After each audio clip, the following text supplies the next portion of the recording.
Welcome back to CEO Central. Well, today I'm going to talk about two things. Obviously our important campaign against mandatory pre-commitment running federally and across the country, but also about recent developments in New South Wales. We can't forget about that most important parliament up there on Macquarie Street, so I'll deal with both of those things. First of all, our campaign against mandatory pre-commitment. It is progressing very well, in large part due to the great work of clubs who are really embracing this campaign. Every time I walk into a club, I'm really glad to see the posters up, the coasters out, the banners on the outside of the building, getting our message across that this licence to punt is un-Australian. And we're starting to see this filter through the media and also the comments made by third parties, people who aren't directly involved in clubs or the other side of this debate for that matter. People are starting to see that this licence to punt is nothing more than the product of a grubby political deal. And we're starting to now get that message through. Will not help problem gamblers, will hugely inconvenience recreational gamblers, and will really hurt our clubs, which is the main issue now.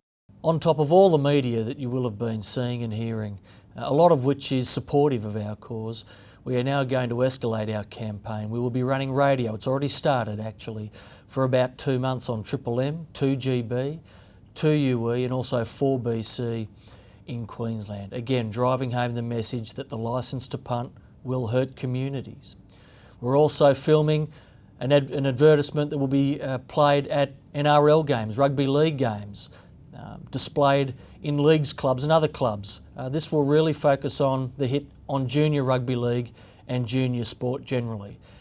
If clubs close, if club revenues fall by 40%, well, it will be rugby league, soccer, hockey, junior sport and community groups that will suffer. So we're going to drive that home now. On top of that, we need our clubs to really knuckle down and keep putting those coasters out and the posters up. Talk to their members, their gambling members, the families that come in on a Friday night, their staff, the groups that they support, their business suppliers, write to them and explain to them what this means. On top of that, we're helping organise about 20 community meetings in marginal electorates around New South Wales and Queensland, where clubs and their stakeholders, their workers, sporting teams, members, bowlers, ex-servicemen and women can get together to voice their opposition to this licence to punt. The idea is to invite the local MP, Labor, sitting in a marginal electorate and asking them what they think of it.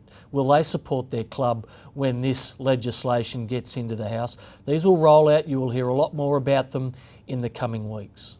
Now moving over to New South Wales government issues, and I'm pleased to say that the implementation of the Memorandum of Understanding is progressing, and we're having regular contact with the Minister, Mr Souris, and other relevant ministers and officers as we try to get through our tax cuts, the introduction of club grants and a range of other very positive policies for clubs. We will expect to see some announcements out of the government within the next 3 or 4 weeks, and we expect that to be all positive news, as well as also reminding you, of course, that the New South Wales government is firmly against mandatory pre-commitment and has flagged its intention to challenge any legislation in the High Court. Look, on that note, I'd like to sign off. Thank you for tuning in, and I'll see you again in 3 weeks' time. Bye-bye.